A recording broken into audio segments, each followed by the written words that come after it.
Što mene uvijek neko prati?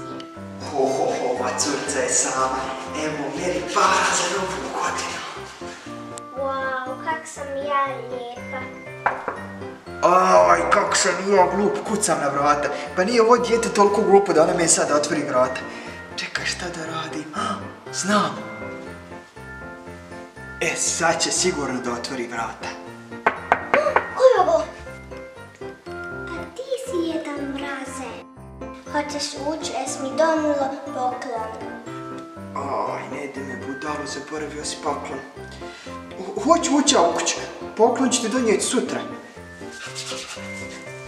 Ja mislim da on nije jedan mraz. Trebaš nešto? Ja sam gladan, imaš li šta jest? Imam, hajde sa mnom. Evo ovdje. Šta da jedem odavde? Šta?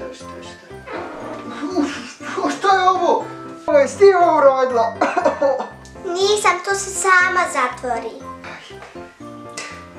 Mala, daj mi reci da ti nemaš slučaju neku kasu gdje držiš sve pare. Imam, što? Super, daj mi to donesi. Trebam da ti idem kupiti poklon, znaš. Super, daj mi to vama. Ovo je nešto teško. Šta si prepo? To je samo neki medo. Aj, kako me prepade. Mala, ti ćeš biti Bijana. Nemoj se sa mnom zezati, nisam došao s tobom igrat ovdje. Ja volim da se igram. Nema men druge, ja moram ovo naći sam. Negdje su ovdje sigurno skrivene pare.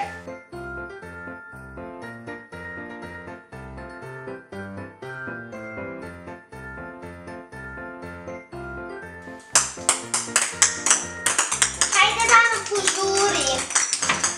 Daj sad, šta trebaš? Sad ćeš vidjeti. Daćeš mi pare milom ili silom. Slušaj mala, ja nisam nikakav djed mraz. Odmah mi nađi sve pare što imaju u kući. Čuti, tata spava. Kakav tata? Gdje spava? Pa u sobi. Nek me bježi.